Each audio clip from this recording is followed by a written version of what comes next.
welcome to this virtual demo day. My name is Julia. I'm the program manager at Next Media Accelerator, and the whole NMA team is here, and Christoph, managing partner, is on camera to join. And I'll hand over to you, Christoph, to do the welcome.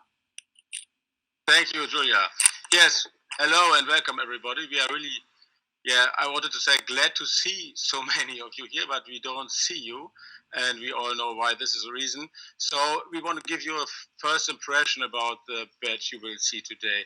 When we had our internal kickoff back in January from the NMA team, before the teams even arrived in Hamburg, we said, oh, this badge will be something special because it's badge number 10. So at the end of that badge, we will celebrate 5 years of NMA, which is a real great success for us and all of you to be around for that long time. And we still are running for some more years. And we thought of doing a lot of things during the badge, and especially we thought of doing a very special demo day, having more kind of a black tie dress code event in the evening somewhere in Hamburg. Yes, and things change, and now we're here in the office or in the home office or wherever and doing it totally differently. But nevertheless, we are happy to celebrate this fantastic badge with you. What happened in the meantime, badge 10 consists of 9 teams that you will see from 7 countries. We have roughly, again, a female founder quota of 50%, which we are very happy about. And when we started with this very positive energy into this badge in end of January, and then throughout February, we weren't prepared for the steps that followed. But then someone in the first half of March, the Corona pandemic got worse, and we and the teams decided to go back to or go to home office, which sounds easy. But if you are spread around 8 European countries, working from home means you really don't see each other anymore. So all the teams went back to their home countries, not the one from Italy. They stayed in Hamburg because Hamburg was more safe than Italy at that time. And they spent a very quiet time in the Hamburg office because everything around was closed. They focused on the work and the product, which was obviously nice for us. So when we said at the beginning, this is a special badge, we thought of something else, but now it's a special badge because it's the first virtual badge we are having, and it's the first virtual demo day we are celebrating. So we are really, really happy to see how this goes. Be aware that we are using one of our own startups, Sceenic, as a platform. We are a big fan of these eat your own dog food philosophy. And so if you ever plan an event like this, ask us for our intro. Sceenic is from the first fund from batch 3 or 4, I don't remember that. And we are happy to show you solutions like this with the new teams today as well. So, Julia, it's over to you again. Yes, thank you, Christoph. Thank you so much. Everyone, as the host of today, I want to just make you feel comfortable and at home in this platform, just to guide you through. In the public chat, you can write messages at any time, interact with each other, present each other. Be aware that everybody is reading the message when you click on the public chat. Also, all the presentations will be taking place here below me in this presentation mode. And if you go in the left side, you look, there's shared notes, or however it's written, depending on the language you're using. You are able to find the contact information of all the startups, URL link, email, and so on.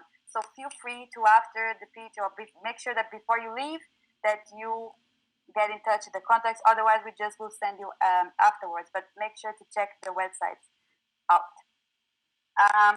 You are all should be joining with headphones. So many, please leave your mics and cameras out, and then you should be able to enjoy it. Tatiana, my colleague, is the co-host with me as well. So if you're having troubles like some of you are, just write on the chat and we try to help. Make sure you are using Chrome and Firefox, not Safari. If it doesn't work, try refreshing the browser. And make sure no Zoom is open, no big streamings are opening, not loading, not many tabs. So I would say today we're going to have 9 pitches, but not just 9 pitches. We're also going to have 2 special guest interviews. So we're going to make sure to make this a very interactive program for you.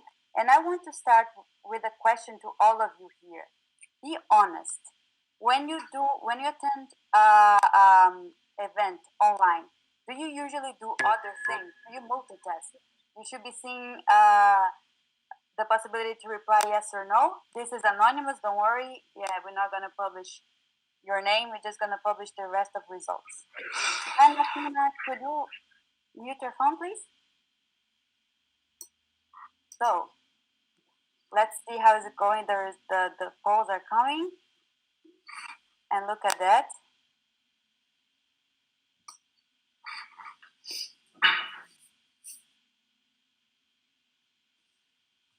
Look at that.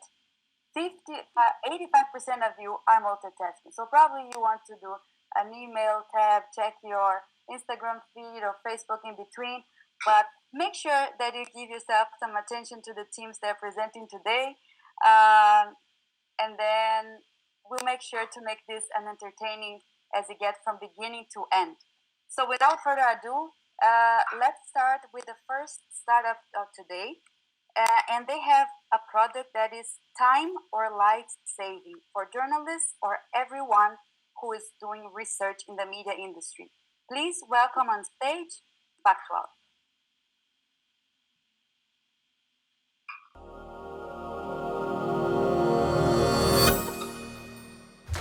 Good morning, everybody. My name is Moritz. I'm co-founder of Factual, and I'm really excited to be here with you today. I will start this presentation with a little anecdote about my life before Factual. I was working as a consultant for 2 years, and what I did pretty much every single day was online research.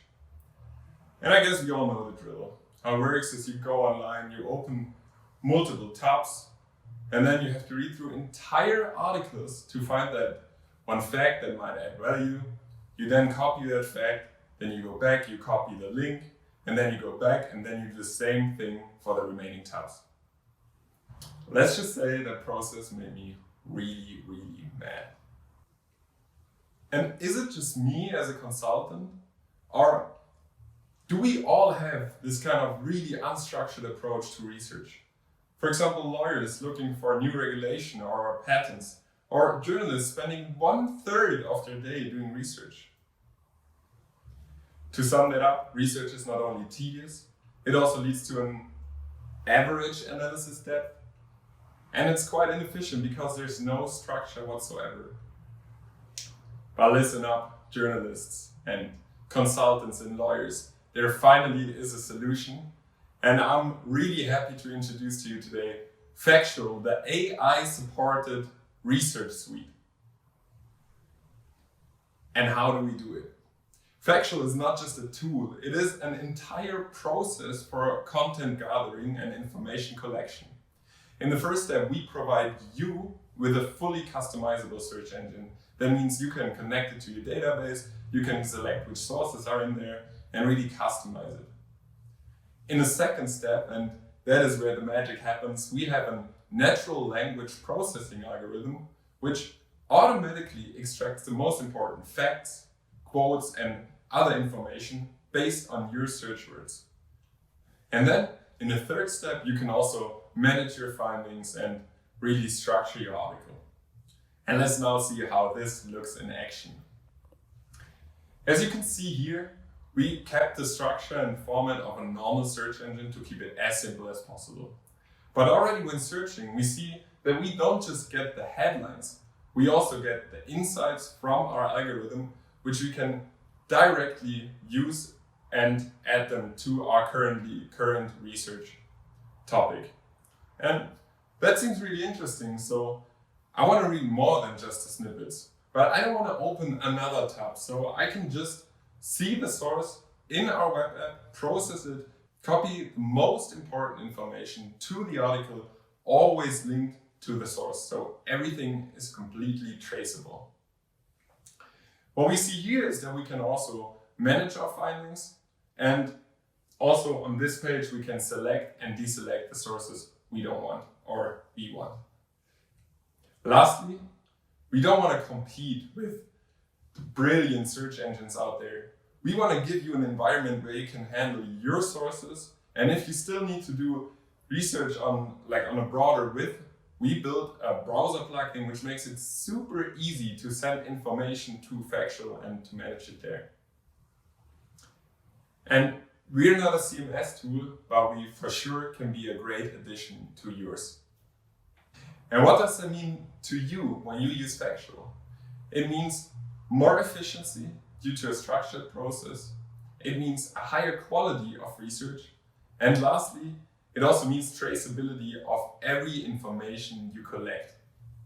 By doing so, we can save around 15 hours per journalist or knowledge worker every single month. Factual comes as a software as a service and is accessible through every browser. We only charge a fraction of the cost that we save for you.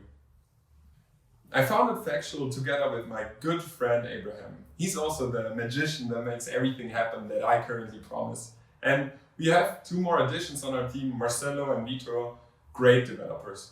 And since this is not live, I can only assume that in the chat it's going crazy right now. Where can I buy Factual? Where can I invest Factual? Really good questions. First of all, we're still in the prototype phase for around 2 more months before we launch the tool. And until then, we're really happy to get in touch with you, get your feedback to really shape the tool to make it perfect for your use case. If you're a VC and you want to invest in Factual, also really good. For all those inquiries, I'm going to send a contact form right now. Just open it with only 2 clicks. You can tell us who you are and what you're interested in, and we will then reach out to you. Thanks NMA for this amazing time, and thank all of you for your interest. We're really looking forward to working with you.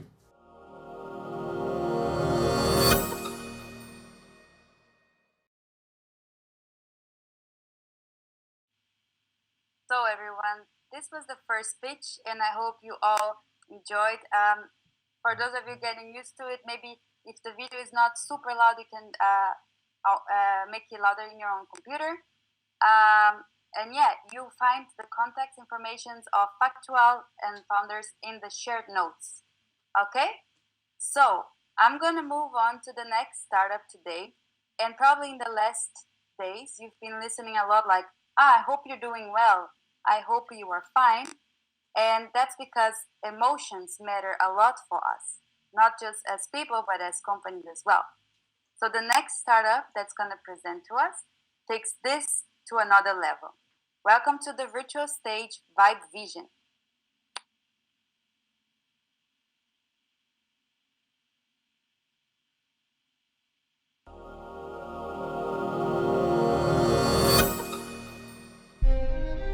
What is it that brings customers back time after time?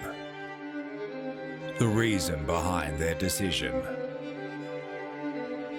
It's about the way the customer feels. But how do they feel?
The value of emotional connection is limitless.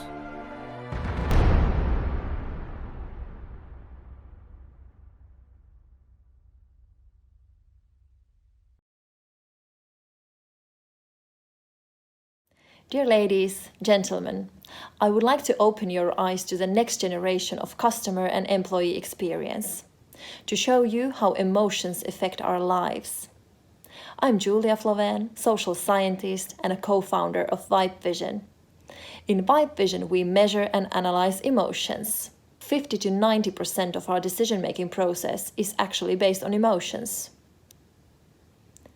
And this is also true in the business life. As a customers, we are constantly making choices. Which product or service to buy, which company to trust or recommend.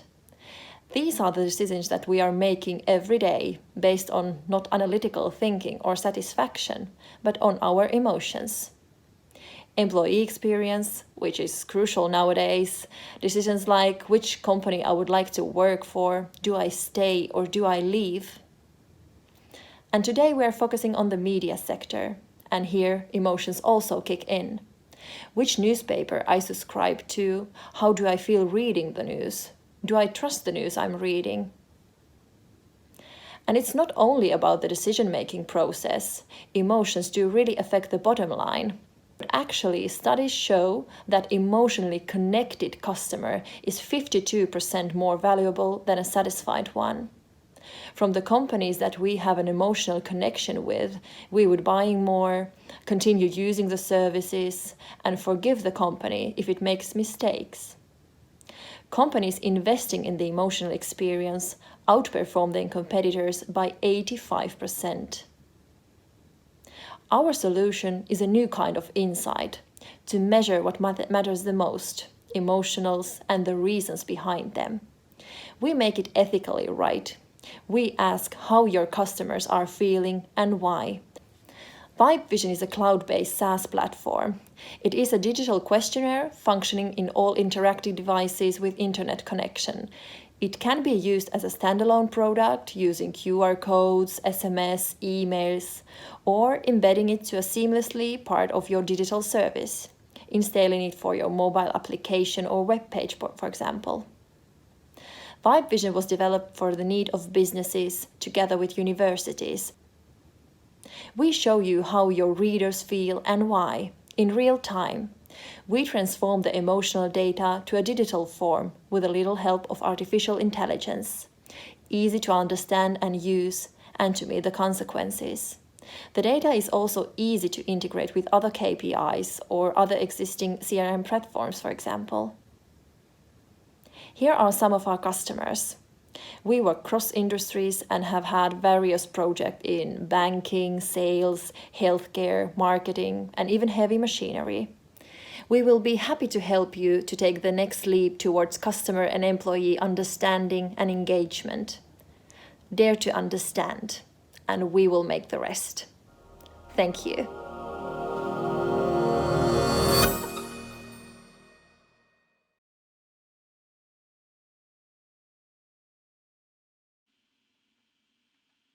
So everyone, this was our second startup of today. Thank you so much. If you want to get in contact and know more about VibeVision, you can get the information about them and the founders in the shared notes. Julia is also here, and then they shared information. We've done 2 startup pitches now, and now it's my pleasure to announce our first special guest of today. Philipp, can you please turn off your camera and your mic? And I will invite my colleague Tatiana, who will take the lead and do this interview. Tati, please come on stage as well. Hello, everyone. Thanks, Julia.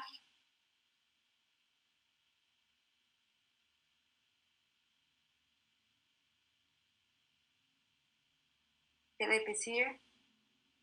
So, Philipp, you can turn on your camera now. But you can still hear me, right? I can hear you, yeah? Okay, well, I think then we just do it without camera. It's no big deal. Okay. Yeah, so maybe you can talk about how you experienced this year, because I already said that this year has been exceptional for all of us, and for you especially, because the Online Marketing Rockstars this year turned out to be even more online than initially planned, right? So what are your biggest insights or learnings from that? I mean, like in our particular case, what I've learned is that it's like, I mean, most of my time, I thought about how we can digitize our product, how we can move our business even more online.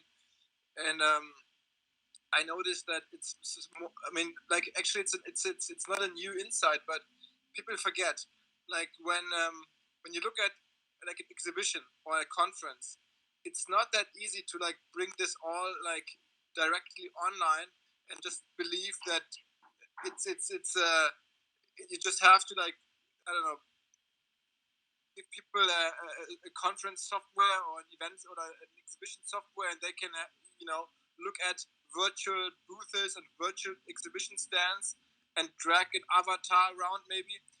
This is not how it works. You have to like really be more specific and more focused on how you can actually solve the problem and not just like try to transform something directly. I mean, it's the same situation that we've seen with magazines 20 years ago. When magazines first moved online, people thought that what you have to do is you have basically bring the magazine into the internet. But then it turned out the web experience is completely different for print. You have, like, instead of magazine, you have Instagram, you have websites the way we know them today. And it's the same with our business. I think what actually solves our problems in part already exists. For instance, our big stages, the speakers, the motivation, the inspiration that we provide there, that has already an online existence, and it's called podcast. And then you look at our master classes. I think that's a piece of the event that you can transform more directly into digital master classes, what we did last week. And then the big question is, how do you really bring an exhibition online, and where people walk around and look at stands? And I think, I mean, we're still working on this, but hopefully it turns out that we will come up with a software review platform that is online 24 hours, 7 days a week, all the time. And whenever you want to inform yourself about software, you go to that platform instead of the exhibition. That's what people used to come to OMR for, to inform themselves about tech and about software. And I think this whole experience online is completely different.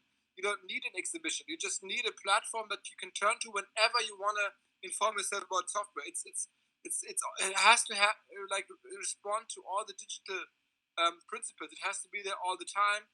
It has to be there like in its very digital shape and form.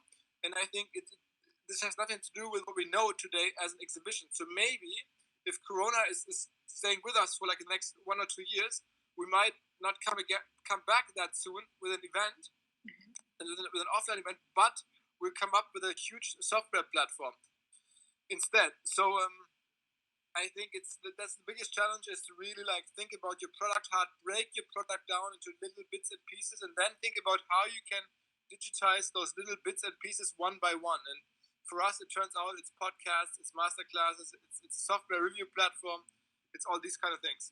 Yeah. Wow. So you're working in the background on that big solution already. Yeah, exactly. I think we launched this in September. Nice. Okay, so something to look forward to then. And you briefly already touched the subject that people tended to turn the print content into digital, and then soon pretty much quickly realized that it doesn't work like that. But you are also publisher of a print magazine. How come? I mean, yeah, that's sorry, it's a once-a-year magazine that we come out with, like, together with a Hamburger Abendblatt, the local newspaper, and like another industry press, Horizon, and it's more of a very pop-up type of magazine that exists because we have OMR in town, or we were planning on having OMR in town, and this is where this idea came from. It's I mean, I believe in magazines to some extent, like still the traditional print magazines. I believe in them to some extent, and for instance, like having a once a year pop-up magazine like mine is something that I find totally okay. It's not a major business, but it's a little bit of business. And it's marketing, obviously. I mean, I was a little shy in the beginning to like accept that there's a magazine with my name on it and everything. But I mean, as a marketing guy, you have to realize it's a big win on the marketing side. Yeah, of course, and people love it. So that gives you. Yeah, no, I think so too. I only heard good stuff. Tatjana, I can't hear you. Oh, I'm sorry. Do you hear me now? Tech issues. Please stay with us. We are gonna get the information, the keynote, and share with you, so you are able to see the 5 trends from Philipp in German and English. Okay. So afterwards, in the follow-up email, we will do that and share it with you. Yeah, tech issues happen. We're still getting, the hang of it, but we appreciate to have this guest. And now, thank you, Tati, for the interview. Let's get back on track with our next startup, which also touches on the topic of digital and online marketing. So to tell you about how to revolutionize the influencer market, I'll present you Monfluence.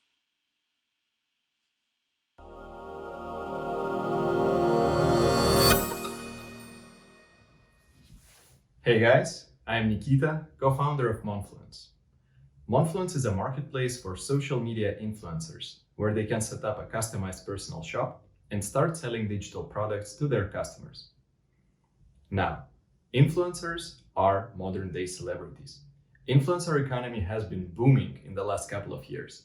Until now, influencers have been generating good quality content, sharing it with their audience, growing their audience, and monetizing their content through paid collaborations with brands. Now, things are changing. Since the beginning of financial crisis, influencer advertising revenue is down by 30%, while 20% of influencer marketing campaigns are halted until further notice. We at Monfluence fundamentally believe that influencers' income should be dependent only on their creative capacity. So we help them develop a revenue stream that is absolutely independent from the marketing budgets of big brands. Now, currently, there is no intuitive shop building solution with a focus on seller's persona. Our solution offers a focus on influencer's personality, as well as super cool design, and it's so intuitive to use that even a child will be able to set up their personal shop with us. Now, if you want to buy digital products from your favorite influencer, how the process currently looks like, you would usually approach your influencers on Instagram through direct messages. Influencer would provide you with payment details, you would pay, and then influencer would send you digital products through the messenger of your choice. This process is extremely inefficient. We fundamentally change it by offering a marketplace where you can find all of your social media influencers in one single place and buy their digital products with no friction. Now, let's move to the demo. Here you can see our landing page. We can go straight to search for our favorite influencer's name, open them up. Here we can see their profile with all of the links to their social media, which are clickable. We can see that currently they're selling one set of presets. We can open it up. We can check the presets. We can buy them. Really intuitive and easy process. We just need your name, email, and credit card information.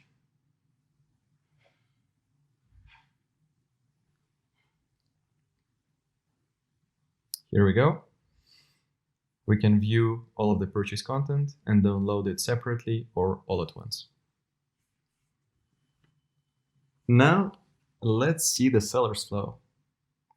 We can easily edit all of the information inside of the shop, intuitively change the design of the shop. Let's keep it purple. Really easily edit products in a couple of clicks. And after verifying your Instagram account in one single click, you're ready to go to start selling on Monfluence. So as you can see, all of the process takes literally seconds. Now, we have just launched our product to the market. You can check it out at monfluence.com. Please do so. And now let's discuss our product strategy. Here are 3 main steps that we're planning to implement in the next couple of years. First, we're going to develop a mobile app where buyers will be able to shop and access their purchase content, while sellers will be able to set up and manage their personal shop, as well as interact with each other. Which leads us to the second step we're planning to implement, an internal messenger for influencers, with a recommendation engine that is going to select influencers with matching products and offer them an opportunity of cross-sales and affiliate sales. Now, currently, this is being done manually by influencers through direct messages on Instagram, which, as you can probably imagine, is extremely inefficient. And the third step we're planning to implement is a recommendation engine that is going to analyze buyers' social media behavior and offer them an optimal shopping experience on Monfluence. Now, if you, the same as we do, believe in helping creators become financially independent, please feel free to spread the word and mention Monfluence to every social media influencer out there that you personally know. I strongly believe that by doing so, together, we will be able to create an independent creator economy. Thank you.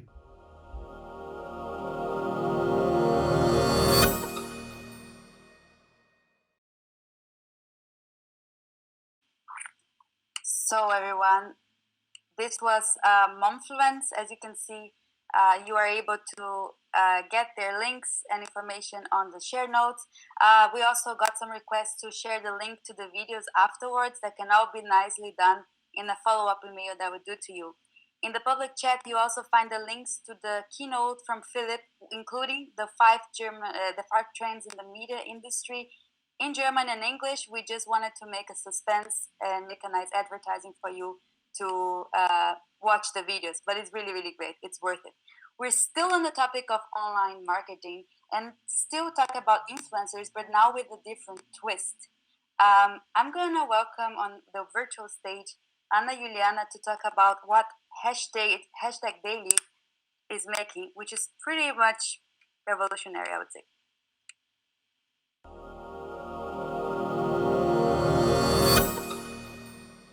Hello, and thank you very much for your time. I'm Anita Zielina and I'm the showrunner of HashtagDaily, which is the first soap opera in Germany that is airing on TikTok and Instagram.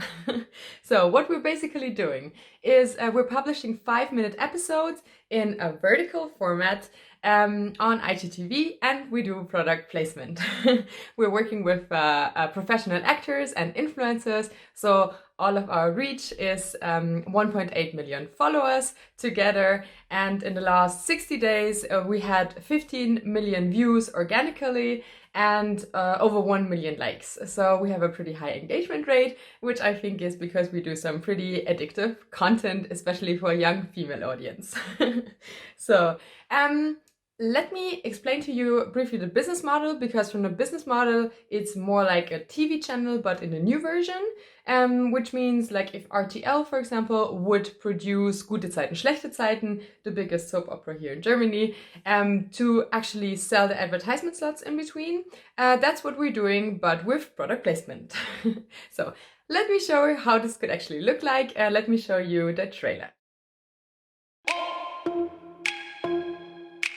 Oh my love, I don't know what I'm doing. I don't know what I'm doing. I don't know.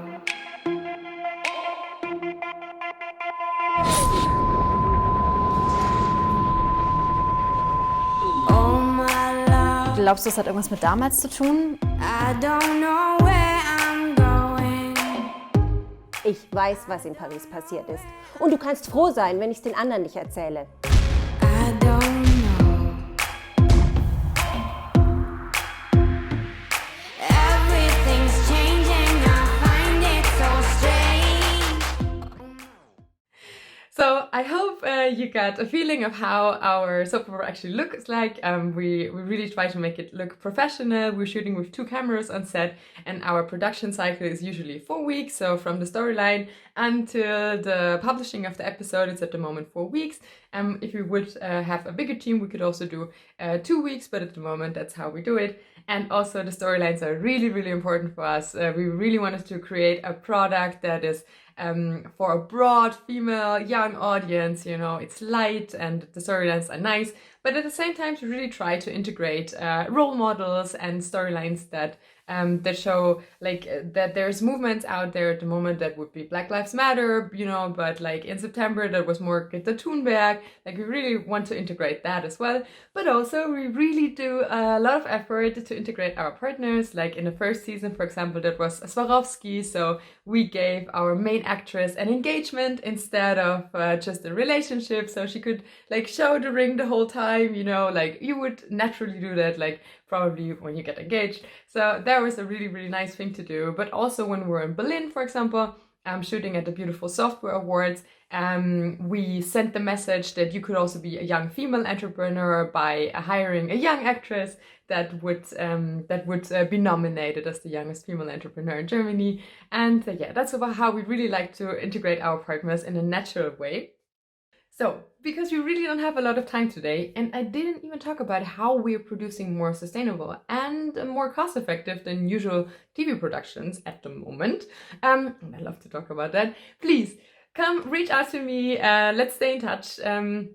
Also, if you're one of the following 3 people, like 1, you're an investor and you really think we're the TV channel of the future, and you would like to hear more about our business plan and like the formats that we're launching soon, and also would maybe like to collaborate on our upcoming seed round, then please reach out to me.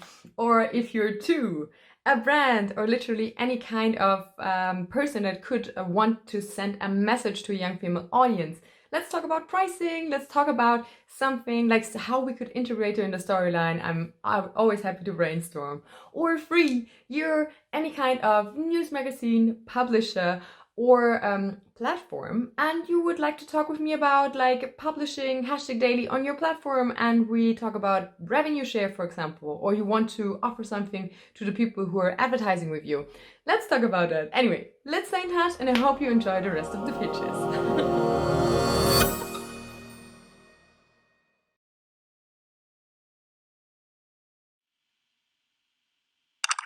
So I'm not sure if any of you have ever watched soap opera via phone or mobile, but I think this is a great time. Maybe as a Brazilian, I'm suspicious to say, but soap operas are great.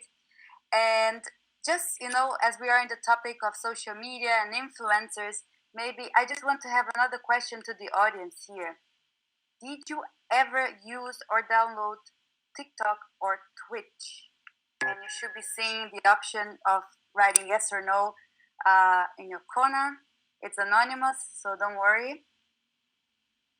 I think this is also a question about how old are you on the audience. But let me just, people are writing. I'll publish the results in a bit. Quite surprising actually for me. Okay, one more second to write down questions. Okay, publishing the results. Look at that. To be honest, I was expecting that less people actually had it. But you see, we're talking about new formats and new platforms and new ways to produce, distribute content, reach out new audiences, and that's why startups are also all about, right? Again, if you want to talk more with Anna Zielina, if you're an investor, a brand, or a media house, a publisher, reach out to her. The informations are all under the shared notes. All right, then we are welcoming the next startup, which is the one who was based in Italy but was in Hamburg for the last months. It's time for you to hear how we can collaborate better with Moderne.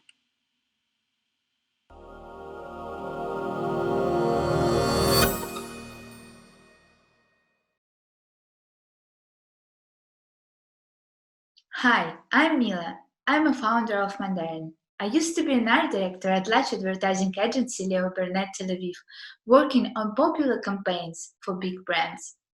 During my work, I faced all the problems that creative teams have on daily basis. They spend hours or even days doing research. Their brainstorm sessions are messy, and it's really tricky sometimes to present ideas to other people. So we decided to build a digital tool to provide a solution to all these problems. Cool. We're working on Moderne, a collaboration and insight platform for marketing and advertising teams at agencies and brands. Nowadays, creative teams spend too much time Googling to find the right customer insights or viral ideas for their ads. At Moderne, any team member can enter all the details of the brief, like target audience, budget, campaign goals, and tone of voice, to our platform. And voila, Moderne provides highly tailored data according to the current marketing campaign needs. Team members can find and organize thousands of relevant consumer and market insights, trends, and innovations. We constantly add new insights on a daily basis, relying on our research team, smart, automated research tools, and our global network of spotters. I believe that when data and creativity meet, marketing magic happens. Moderne is a web application. Here's a quick overview of our platform. Moderne provides a personal digital workspace where each member of a creative team can develop, discuss, manage, track, and share their ideas without the chaos. Our product builds a bridge between teammates and allows anyone to be on the same page. And our database of customer insights, trends, ads, and innovations help to spot meaningful opportunities and find the next brilliant ideas. Cool. If we are talking numbers, the platform helps to save up to 15 hours per week per each team member. Moderne is a better way to brainstorm and bring ideas to life. Right now, we're focused on advertising and marketing teams to help them collaborate better and faster. But there are other creative people who face same problems of sitting in front of the blank page, like journalists, designers, writers, illustrators, and many others. That's why we're planning to expand our product to other creative industries this year. Visit our website, moderne.st, and get access to our product now. Thank you, and I hope you will enjoy our product. Bye.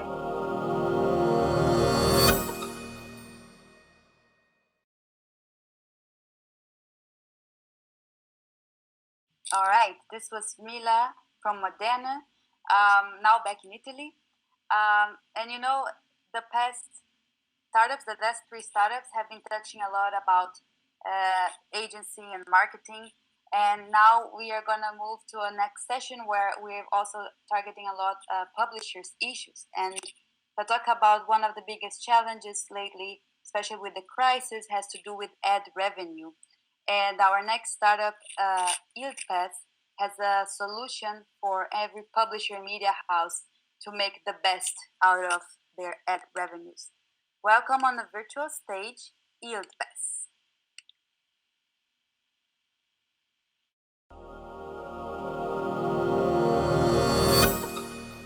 The New York Times, the Washington Post, the Chicago Tribune, and thousands of other media companies generated over $120 billion in advertising revenue last year. So I guess we can all agree that they know how to make money. What they don't know is how much money they're leaving on the table due to anomalies on their monetization stack. Finding the root for revenue leakage is easier said than done. If your team has to manage over 10 monetization partners, comparing this task to finding a needle in a haystack, while time is money. Introducing yieldPass, protecting your ad revenue 24/7. yieldPass saves thousands of dollars by scanning, finding and fixing anomalies on your preferred monetization partners. And to do this, we have built customized APIs with over 20 tech providers, including Google and Amazon. But what really makes us unique is our ability to combine advanced analytics with a smart decision engine capable of identifying and fixing thousands of anomalies in real time. yieldPass is already protecting the ad revenue of over 100 publishers in the US, LATAM, and continental Europe, which not only love our technology, but also love our flexible business model that allows them to use all of our features at a monthly fee adjusted to their traffic size. This flexible business model and our unique technology are the access key to a market of over 11 million websites that generated more than $100 billion in advertising revenue last year. To execute this business model, we have put together a team of AdTech veterans that combined over 10 years working for AdTech giants like Yahoo, Oath, and Criteo. I am Sergio, the co-founder and CEO, and I have built and led sales and advertising teams for companies like Yahoo, Microsoft, and ResearchGate. My co-founder and CTO, Sebastian, was a senior principal engineer at Verizon Media, where he built data and analytics stack for over 8 years. And Tom led the charge on the publisher acquisition strategy for the pre-IPO Criteo. So your investment is in very good hands. This team also delivers fast and keeps up the pace. In less than 12 months, we have onboarded 90 paying customers that already generate over $120,000 in annual recurring revenue, an accumulated growth rate of 26%. To achieve our next milestone, we're seeking for $500,000 to increase our customer base to 500 paying customers at an ARPA of $750 per month to generate close to $5 million in annual recurring revenue. Thanks for your attention.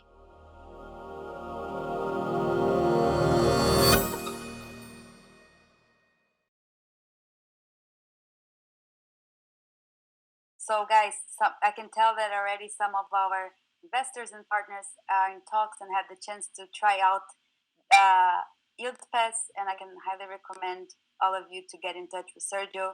The contacts are shared and will be shared with you afterwards. We have 3 more startups to go. It's going to be very short, very quick, but we are touching also, we cannot talk about new media without digging deeper into the news topics. And I want to ask one question to all of you now, the third and last survey of the day. Did you change your news habit consumptions in the last months? More specifically, during the Corona crisis.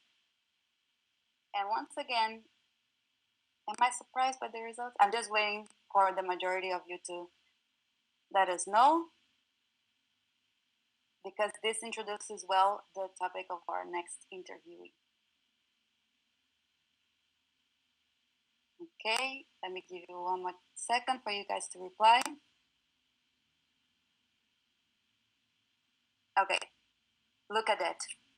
The majority of you, including myself, have changed their habits and consumptions. And I think that indicates well the needs and the changes in the media industry. So we're going to have a short interview now, not live, because we are interviewing a guest that is from New York, and it was way too early for her. But I had the pleasure to talk to Anita Zielina about the ongoing changes in the media industry. And now you have the chance to hear a lot about her thoughts on the topic. So please take a look at this interview with Anita Zielina.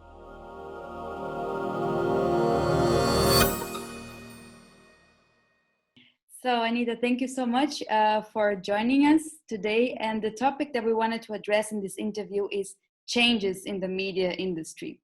And the first question we have is, like, we've seen during this Corona crisis, if we may call it like that, a peak in the news consumption, but at the same time, media companies not able to monetize on that.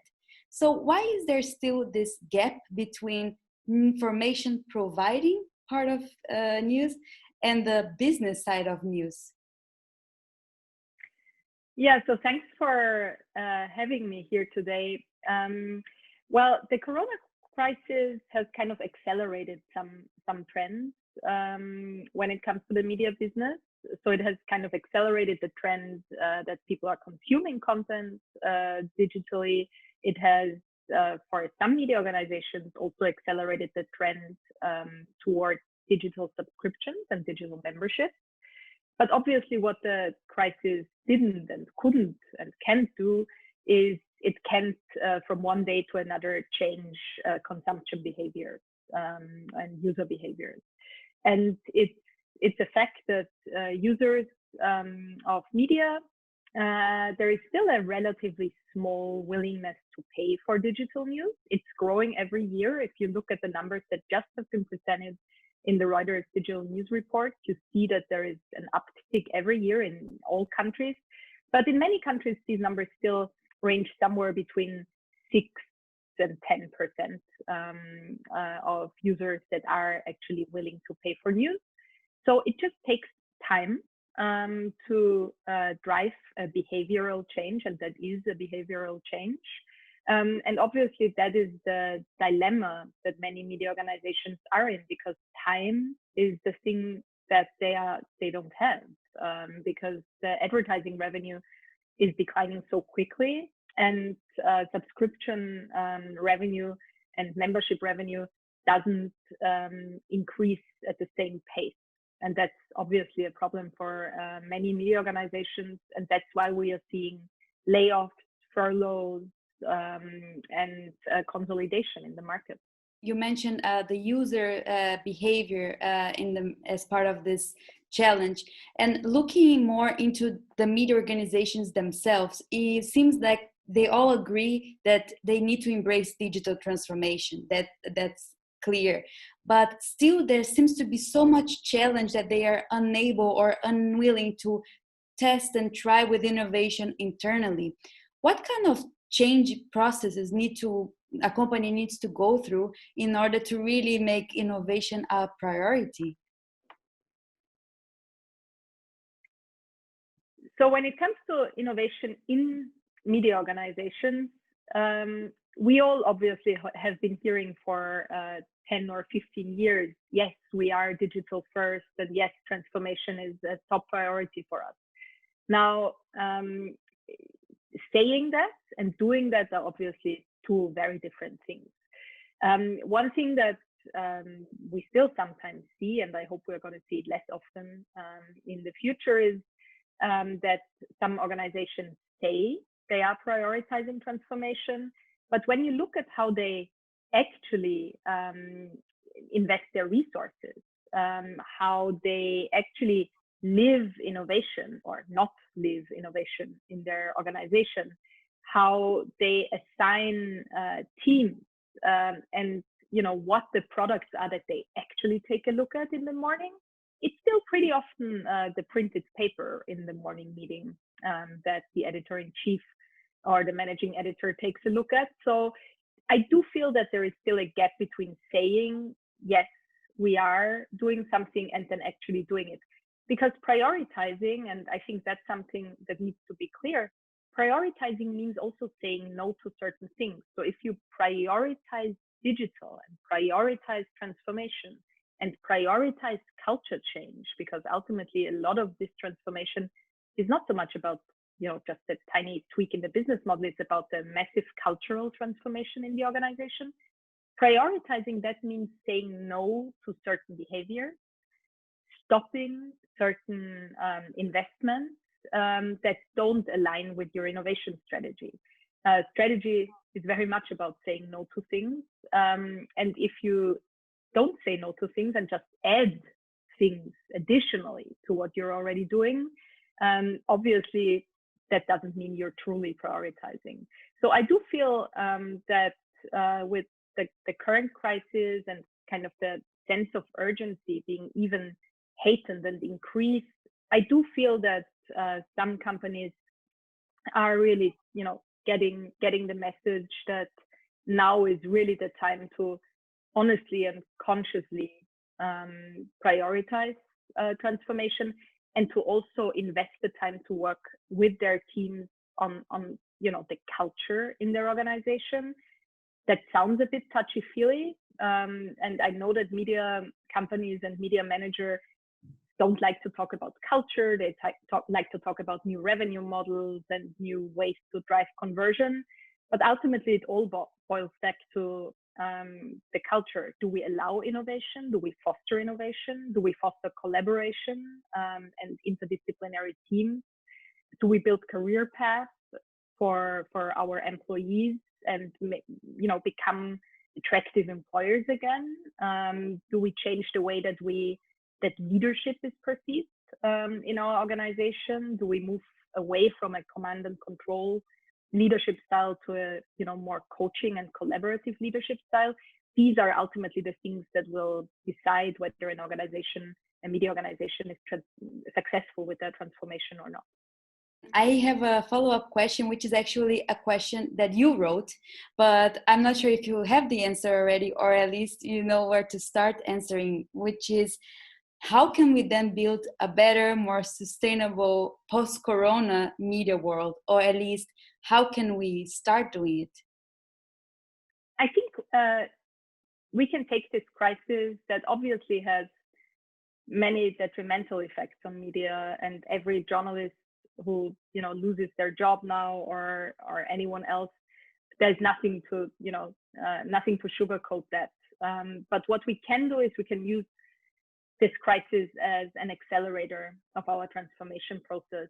And what I mean by that is one thing that became increasingly clear over the recent years, but it's becoming even more clear now in the current situation, is that if you're not laser sharply focused on your audience and the community you're serving and the needs you are actually fulfilling for them, you will have a very hard time persuading people to become a member of or pay for your content or your stories, or become part of your initiative as a media organization.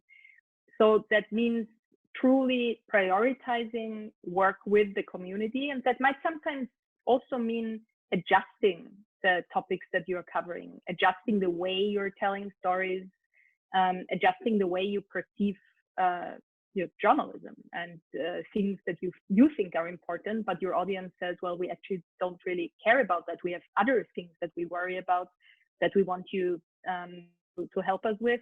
I think that's a number one priority, and should be a number one priority for many media organizations.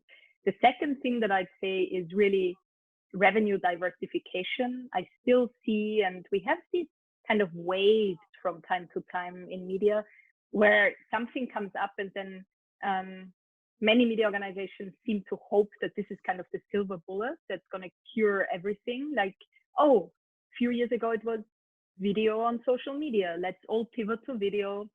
It's going to solve all our problems. I think if there is one truth about business models in media, then it's that there is not one truth. There isn't one silver bullet, right? Revenue diversification and building a stable revenue model with different sources is absolutely key to becoming more sustainable, because what it ultimately means is that you're building the different pillars in a way that if one year one of them doesn't perform as well, you can compensate it with other pillars. So I do feel that's something we see if media organizations that are smarter and have been smarter about smartly diversifying their revenue are in general faring better in the crisis. And then number three, I feel we have a long way to go when it comes to investing in our employees, investing in talent, and investing in culture. Here in the US, but also in Germany, the numbers, the diversity numbers, when you look especially at the leadership levels in media organizations, are a disaster. There was a study recently done in Germany that showed that pretty much zero of the editors-in-chief and leading editors of all surveyed media organizations have a person of color in their leadership team. We all know that there are too few women in leadership teams. In 2020, there is just no excuse for that. And users as well as employees are also just not accepting it anymore. And that ranges from the obvious things like all male, all white panels, to leadership teams that are not diverse, but it also reaches things like how do we treat the people in our newsrooms? Do we provide them a perspective? Do we provide them a career path? Do we provide them with a certain amount of freedom to be part of something impactful and meaningful? So everything that you would kind of summarize under culture. And I think, and what I do see, and that is what makes me happy, that some media organizations are realizing now that this is something that they neglected in the past. And I think that's going to be absolutely essential if we want to build a stronger media future. Thank you. I think these are extremely relevant points. And I would say these are not just tips for media houses, but also the startups themselves should consider when implementing.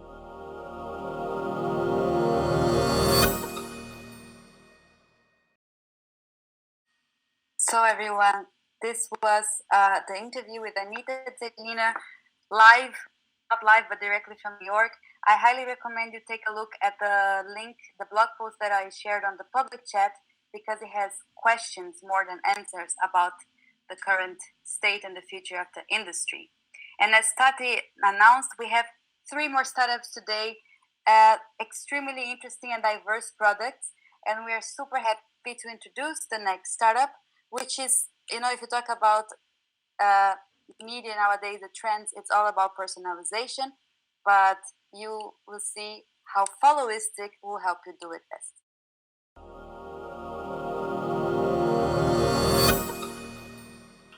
Hi there, I'm Vanessa. I'm the CEO and co-founder of Followistic.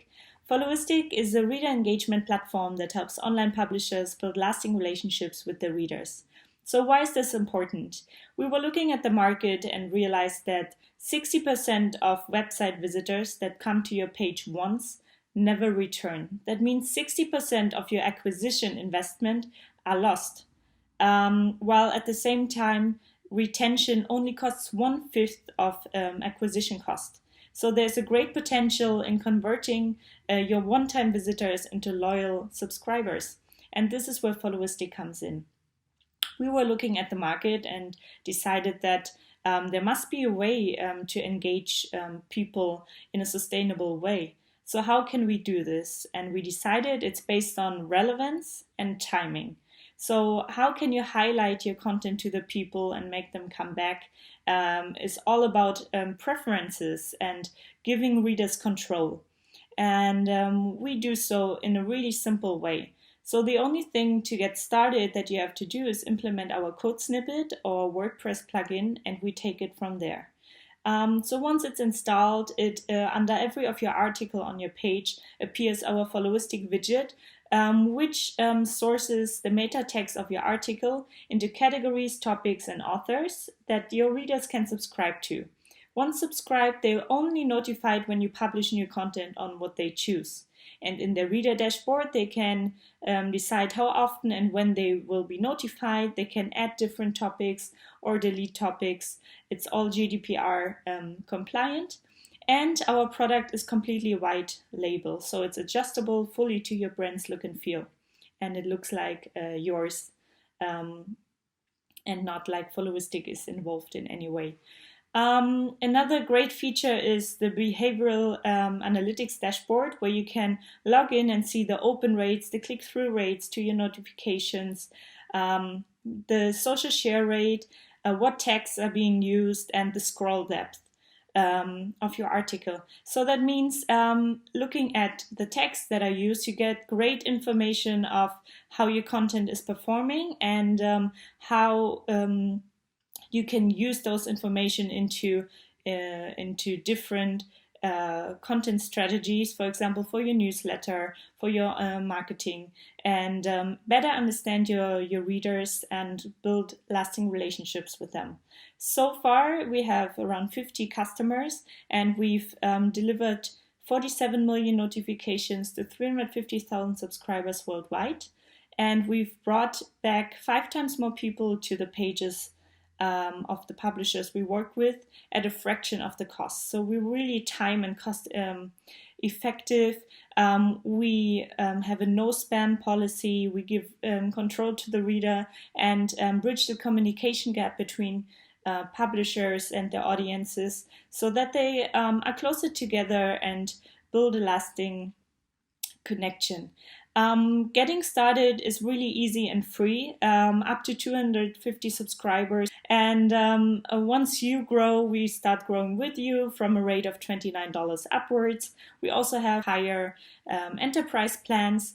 But yeah, it's a SaaS model, and basically the price is based on the number of subscribers monthly.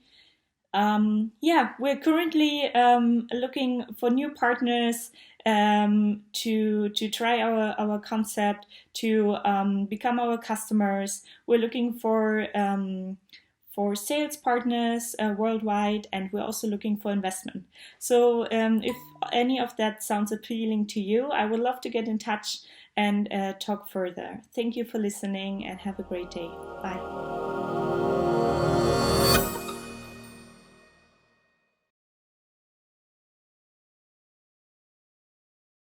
So everyone, you listen, Vanessa, it's super easy and it's already being implemented and tested by some media partners.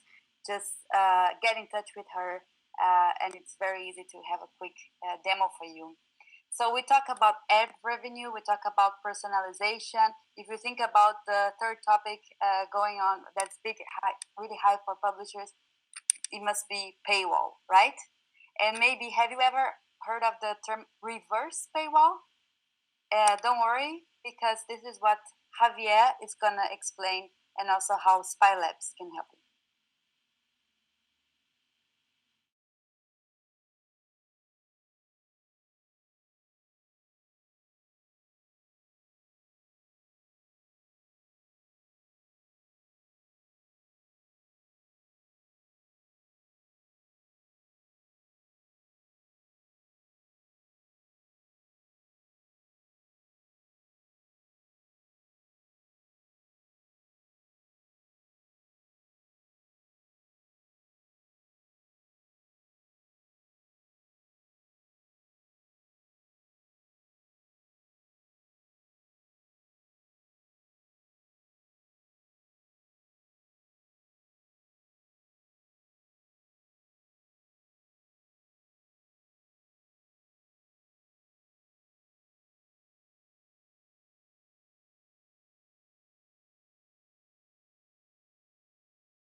Hello everyone, my name is Xavier and I'm the co-founder of Spaii Labs, the data-driven tools for publishers.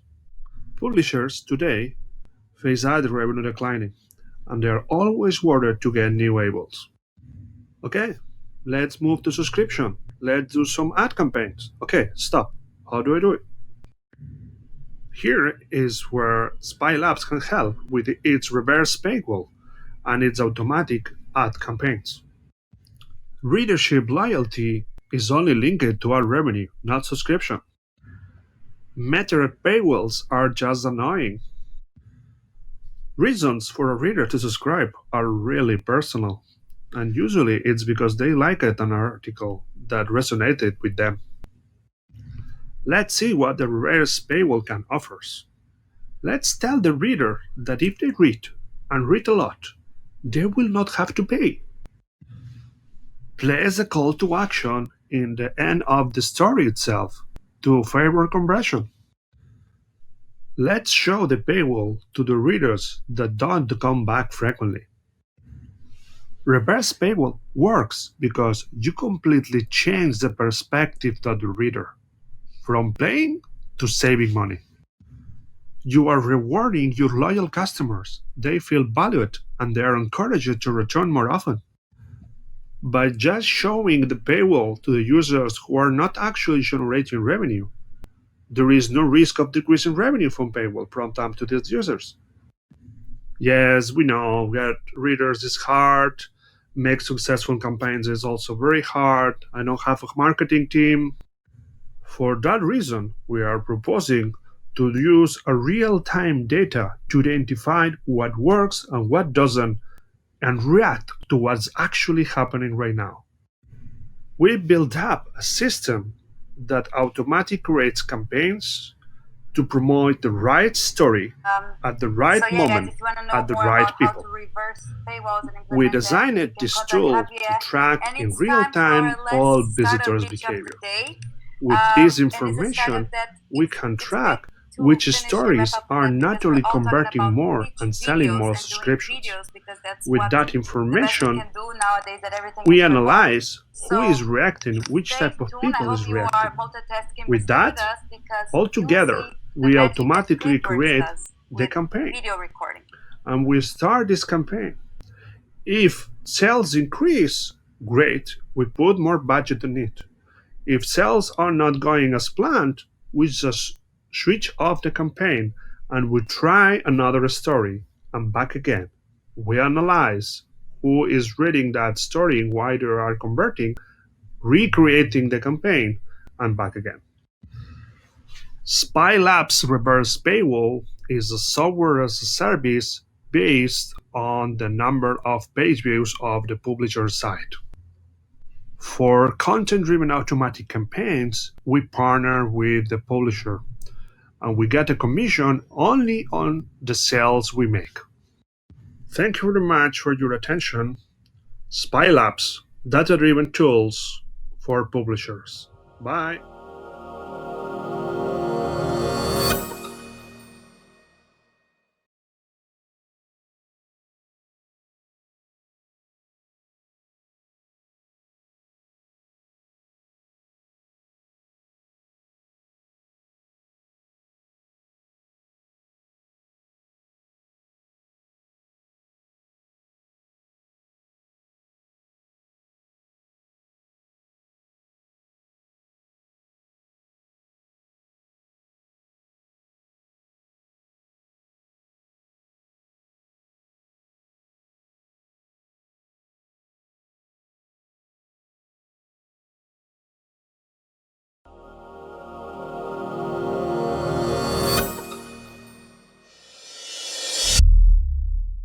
I am super excited to be here today, Demo Day, the culmination of all the hard work that we have done over the past 6 months. So for those of you who don't know us in KlipWorks, what we do is basically we offer a platform, an online software that enables you as a broadcaster to request video content from your users and to do it fast and efficiently, and use that content in your own context for TV shows or for online use. Now let me give you an example. If you have a look now in the chat on your left, you will see a link for a campaign or Aktion in Deutsch. And that's basically what you can create using our software, this link, and you can share that with your audience. You have the headline, you have a bit of context about why you want to ask this question, and then of course you have the question. This is what you can share, and then you can get users to record, upload, and voila, a few minutes later you will have that content on our platform and you can start using it right away. So come back to the video now, everyone. Nicoloma, I see you there as well, thank you. You can test it all out later. For now I just want to give the mic to my partner who will go more into detail about the platform and how it works. As Asger explained to you, our platform is a video contribution platform for the broadcast industry that allows broadcasters to engage with their viewers by sending out requests for viewers to submit videos on topics that are relevant. We have built the entire platform to reside in AWS, so if traffic increases, we can spawn up more virtual servers to handle the load on the system. All the video files are also kept in an S3 bucket in AWS. The bucket is encrypted and it is tied to the company's account, which means that only that company can see the material inside the bucket. The bucket can be locked if you don't want any more material to go into the bucket, and deleted if you no longer need the material that resides in the bucket. So there's therefore no need for any additional hardware on site at the broadcasters to handle the load that comes from using our service. The video files will therefore gather outside the broadcaster, and the broadcaster will use our portal to log in and see the files that have been submitted. After reviewing the files, they can pull the files directly off our system into their own system at site. The files are currently 1920 by 1080, 25 frames per second, files in an MPEG-4 container, which is suitable for broadcasting and editing in most editing suites. The files also retain some metadata that we pull directly off the device.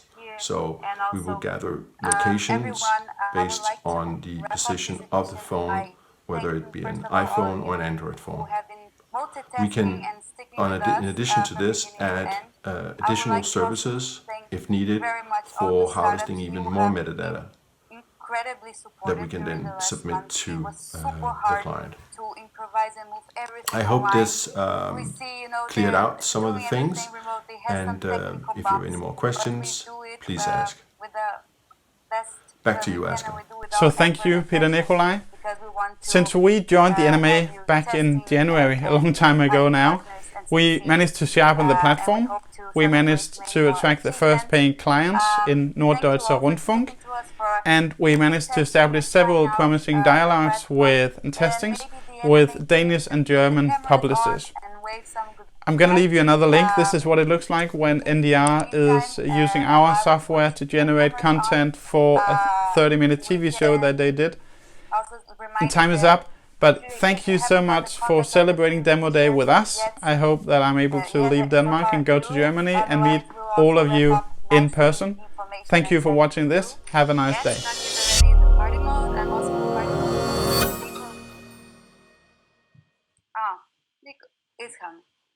So yeah, thank you so much for sticking with us, and yeah, let's have a nice day.